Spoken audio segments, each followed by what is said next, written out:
अभी कुछ समय पहले एक कंट्रोवर्सी हुई थी। वो कंट्रोवर्सी किसी फेक डिसेबिलिटी सर्टिफिकेट के बारे में थी।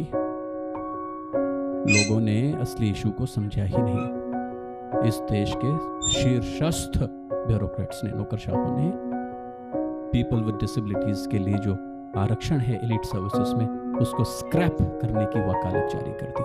किसी ने तो ये भी कहा कि भाई ये लोग काम नहीं कर पाएंगे, ये 1 घंटे लोगों को सुनवाई नहीं कर पाएंगे, पब्लिक स्पेसेस में जाके ये जो है इंस्पेक्शन नहीं कर पाएंगे, तो क्या फ़ायदा है।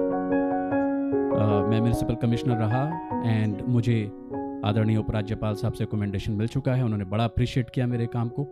मैं ये समझता हूँ कि जब हम डिस्ट्रिक्ट मजिस्ट्रेट्स हो सकते हैं, कमिश्नर्स हो सकते हैं, इस देश का शासन अभी भी ये मान कर चलता है कि एक दृष्टिबाधित इंसान, a person with visual disability cannot function as a diplomat for this country। ये बड़े आश्चर्य की बात है।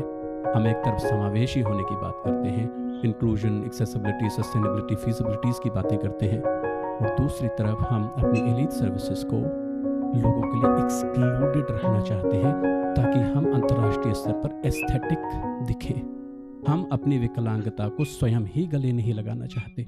ऐसा राष्ट्र हम हैं।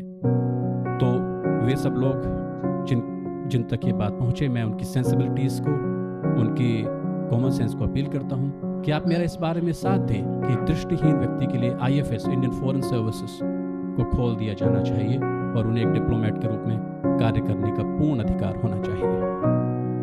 अब इस तरीके के माहौल में, इस तरीके के झंझावातों को जीते हुए मैंने अपनी पढ़ाई प्रारंभ की। पहला संघर्ष यही था कि मुझे शिक्षित कैसे किया जाए। लोगों ने कहा तुम शिक्षित हो ही नहीं सकते। मैं हो गया शिक्षित। फिर लोगों ने कहा कि तुम्हें कोई नौकरी नहीं मिल सकती। जब मैं पहली बार असिस्टेंट प्रोफेसर बना, बहुत सारे लोगों ने विश्वास करने से मना कर दिया। नहीं, ये पढ़ा ही नहीं सकते, कैसे पढ़ा सकते हैं। मैंने पढ़ाया, फिर लोगों ने कहा नहीं, कुछ और नहीं कर सकते, पढ़ा तो सकते ही है। तो मैंने ये 4 बार सिविल सेवा निकाली, तब भी लोगों को विश्वास नहीं हुआ। अब लोग कह रहे हैं कि तुम IFS नहीं बन सकते।